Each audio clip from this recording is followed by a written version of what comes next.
2D manipulators we talked about a long time back. We talked about 2-link, 3-link manipulators, but they were all planar. Here we're going to talk about manipulators which can move in 3 dimensions. So this is going to add a whole level of complexity, and it is important to know how to express rotations and translations in three dimensions before we can do it. So I'm going to sort of review 3D motion again. Rigid body motion. Okay, so this is sort of based on what we've done before, but the new element here would be representing them in 3 dimensions. So imagine there is a coordinate frame. Okay, and it's 3 dimension. But let me not show that because it could do clutter the whole figure. So let's imagine there is a point P and there's a vector from O to P. Okay, so then what we'll do is we'll first translate this object or this point P, or we'll actually translate the whole line from O to P. So let's say it ends up here. And then we'll rotate it by an angle theta.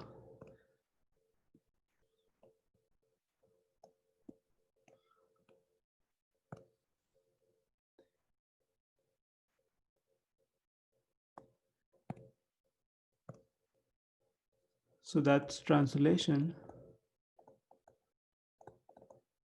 followed by rotation. So this frame remains as x0, y0. However, this frame is an intermediate frame, which I will not name anything. I'll just keep it this way. And then I end up with frame x1, y1. And this frame is at an angle, say theta. Okay, so this is nothing new. We've done this before. We've written down a formula for translation and rotation. In fact, we can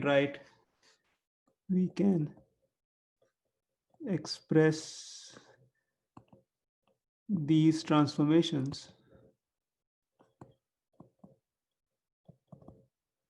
by this formula.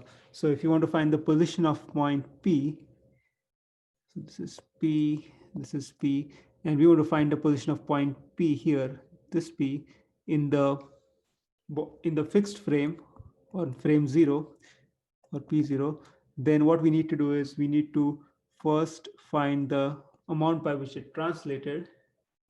Okay, so here this translation was D10, and then we need to take the rotation matrix and multiply it with the position of P in the local frame. So this P1 indicates the position of P in frame X1, Y1. So in this case, P, as you can see, is along the x-axis or x1 axis, but the coordinate along the y-axis is 0. So this is what will happen if the line OP undergoes one translation and one rotation. Okay, and this formula is actually valid for 3 dimensions too. So if we do this process again, this line OP undergoes another translation, another rotation. Okay, so let me write that down. If P1 undergoes another translation, and I'll denote that translation as D to 1 because the new translation is going to take P1 to a new frame 2, but that translation is with respect to frame 1, and that's why I have superscript of 1 and subscript of 2. And rotation R to 1. Again, this is rotation about frame 1, but that rotation is denoted by, so since the point goes to frame 2, we have R2 with respect to frame 1. So then we can write P1. So position in frame 1 is D to 1 plus R to 1 P2. Okay, so we can just keep doing that if we have successive rotations. But now let's try to express P in frame 0. So we already wrote down, we wrote down. So instead of referring to the previous page, I'm just going to write that formula back here so it's easy for us to substitute. So D10 plus R10 P1. Okay. So what I'm going to do is I'm going to put 1 into. Okay. The way I do this is that I eliminate P1. So P0 is D10 plus R10 times P1. So P1 is D21 plus R21 P2. Okay, so this is what got substituted.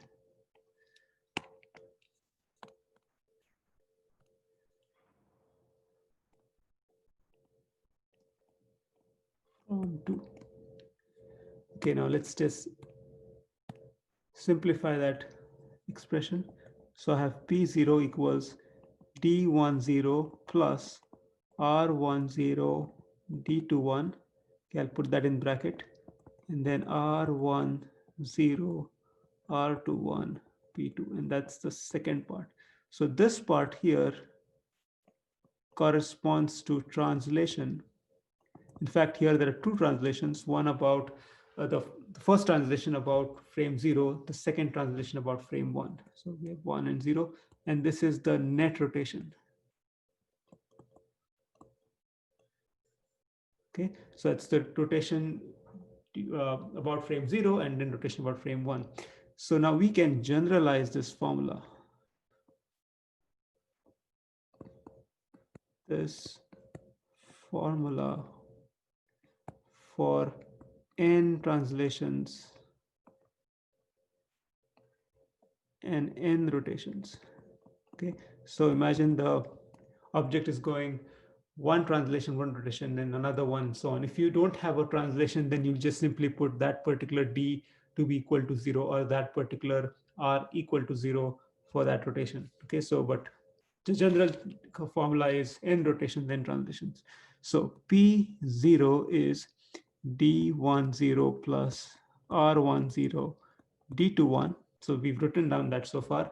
Now I need to keep going for the next rotation. So I'll have R10, R21, D32. So I'm just noting the pattern and writing the expression for the third rotation, sorry, third translation, plus R10, R21, R32, D43, plus it just keeps going on. Eventually I'll get R10, Rn, n minus 1, P, sorry, D, n minus 1. Okay, I'm running out of space.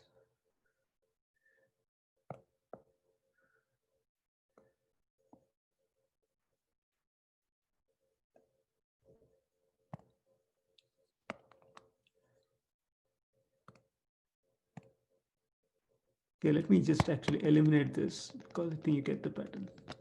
And then just move this here. Write a few more terms here so that it's more clear. R10, R21, R32, so on till Rn, n minus 1, D. This should be n minus 2, n minus 1, and then D, n minus 1 plus R10, R21, so on till Rn, n minus 1. Still running out of space.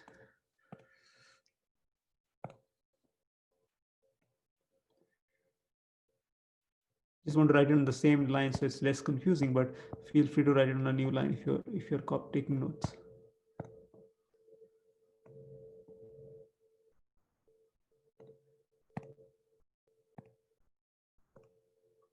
Okay, so then we have Rn, n minus 1, Pn.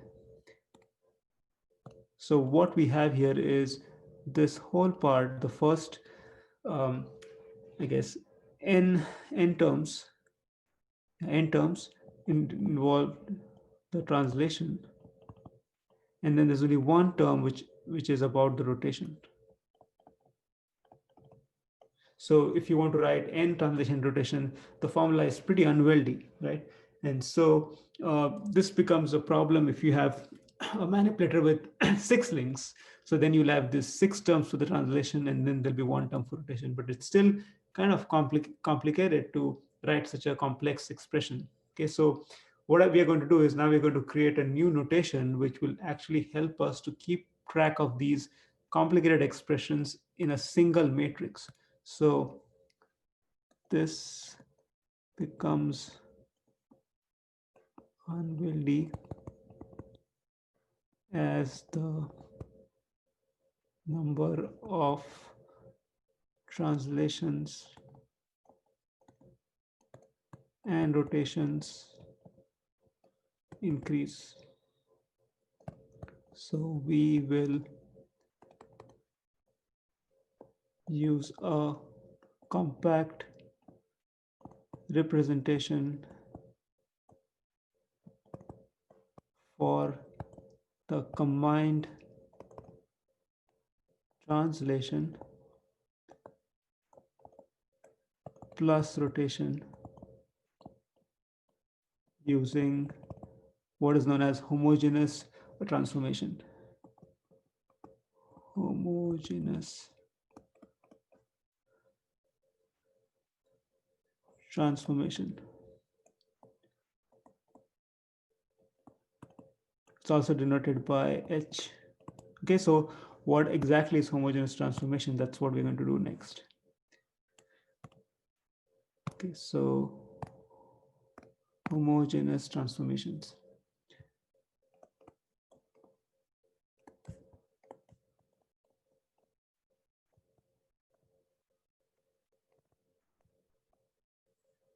Okay, so H is simply a matrix which consists of the rotation part, okay, the translation part, and then there is a 0 and there's a 1. So it looks kind of simple, but it's actually a 4 by 4 matrix, 4 rows, 4 columns.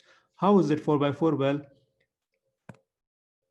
R is 3 times 3. So what's R? Well, for rotation about the x-axis, we wrote down a rotation matrix in the past. Same we did for y and z. So that's exactly what R would be. It would be rotation about x, y, or z. D would be 3 comma 1, 3 times 1. So that's rotation translation about the x-axis, y-axis, and z-axis. So it'll be 3 uh, rows, 1 column. 0 is simply the 1 by 1 constant matrix, and 1 is just a single digit. So it's 1, sorry, my bad. This should be 0 should be 1 comma 3. So there are 3 zeros, but they're sitting in a row, and then 1 comma 1. So the combined quantity is 4 comma 4. If you want to write the inverse of H, it's actually not hard. It's R transpose minus R transpose D 0 1, and this is also 4 comma 4. Okay, so bear with me. I'll write down the formula for H in a bit, but let's try to see how H makes our life easy in terms of keeping track of translations and rotations. Okay, so what I'm going to do is let me denote P. Well, P is a capital P. So what I'll do is, it's a little hard to differentiate between capital P and small p. So I'm going to put a horizontal stick down to denote capital P equals the small p and 1. Okay, this is just my notation, and it'll be clear in a bit. P0 equals H01 P1. Okay, what that means is, if you write in terms of small p, it's P0 1 equals H10. So that will be R. Okay, hold on.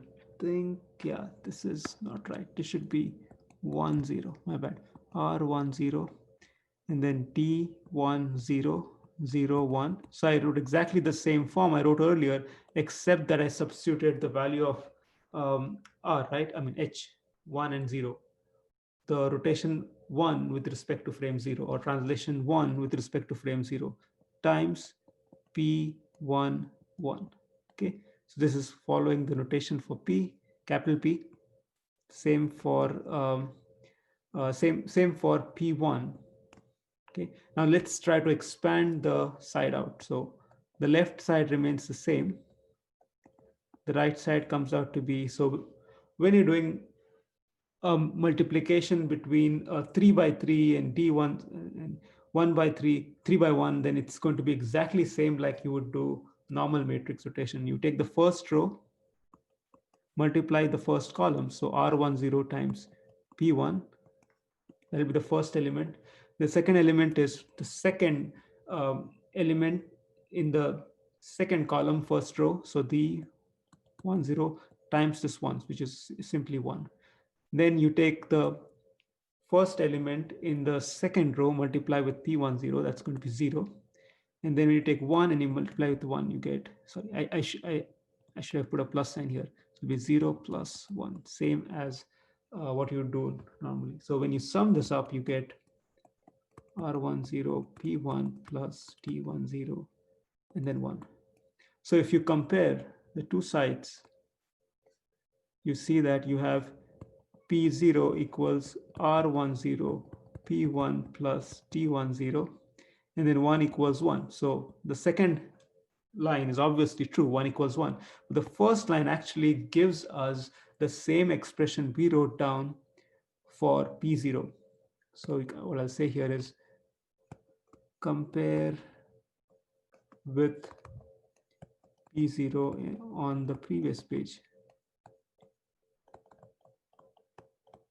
Okay, so this works out fine for P0. Let's see if it works fine for the second translation. So next thing I'll do is I will do this for two translations and two rotations. I'm going to write that down as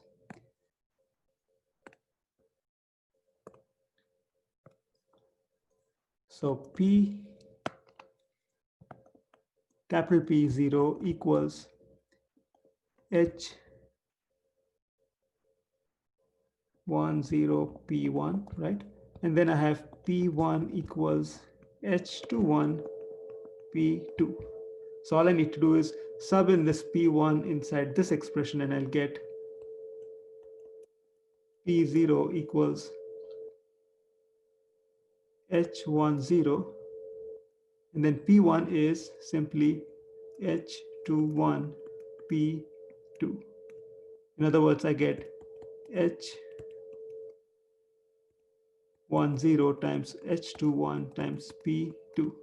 Okay, so this is the expression I need to expand out. Let me try to expand this out using the formula I wrote down earlier. So P0 is P, small p0 and 1 equals R10 T10 01. So this is the H10 and then we have R21 T21 01 and finally P21. Okay, let's expand this out. So this is simply, it's easier to first multiply these two together.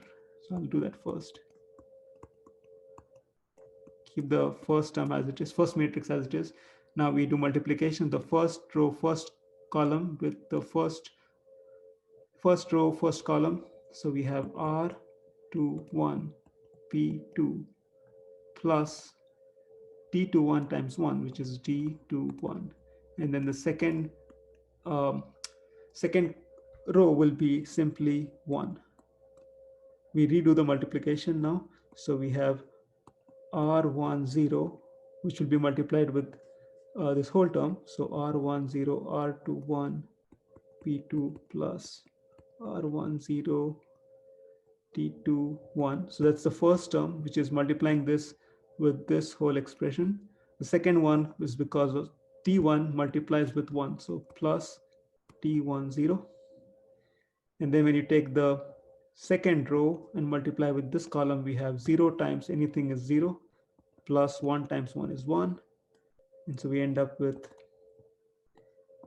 R1 0, R2 1, P2 plus R1 0, T2 1 plus T1 0, and then 1. So that is equal to P0 1. So comparing both sides, we have P0 equals R10, R21, P2 plus R10, T21 plus T10. So if you look at this expression carefully, you see that this part is that due to rotation, and this part is due to translation. And if you compare this with the expression I wrote down earlier, you'll see that it's the same one. So if you comparing with P0, we see that we get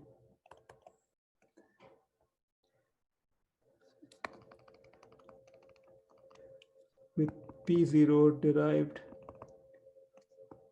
earlier, we see that we get the same expression, right? So this is showing you that it's much more efficient to keep track of rotations and translations using the homogeneous matrix. So what we conclude is H is an easy way of keeping track of multiple rotations and translations. Okay, so that's how we will actually use the homogeneous transformations in this in the rest of this part on manipulator kinematics. We'll only keep track of H instead of writing these complicated expressions for translation and rotations. So I'm going to now write an expression for H. This will sort of follow up from the rotation matrices we wrote earlier. We wrote rotations about X, Y, and Z. So there were 3 formulas. But when you look at homogeneous transformation, these are not only rotations, but they also translations. So there will be 6 homogeneous transformations, 3 for rotations and 3 for pure translations. If you want to do rotations and translation, you can actually combine them, either multiply them together, or you can actually pick the right place to put on the right quantity. So this will become clear once I write down the expressions for the 6 homogeneous transformations. So the 6 transformations are as follows. First is, let's look at rotation about X. And the way we do this is we always do rotations by an angle phi about the X-axis. So that's going to be, so the 3 by 3 matrix sitting in the top left corner is going to be 1, 0, 0, 0, 0, cosine phi minus sine phi,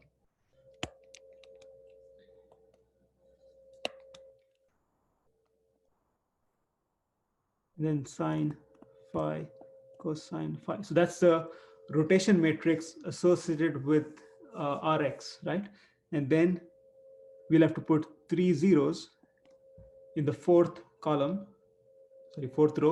and then we'll have to put the translation about the X, Y, and Z axis is 0. So this is the D, and then the 1. So if you like to see it this way, this is the rotation matrix. This is the translation matrix. These are the zeros, and this is the 1. So 3 by 3, 3 by 1, 1 by 3, 1 by 1. So this complete quantity is 4, 4. This is how you write Hx. And now I'm going to just write Hy, and I'll not quite show this bracket, so it will be obvious to you, hopefully. So Hy is cosine theta 0 minus sine theta 0 1 0 sine theta 0 cosine theta. So that's the rotation matrix about y-axis, and then the displacement is all 0, or translation is 0. So that's hy theta. Hz is, the rotation is psi, so that's going to be cosine psi minus sine psi,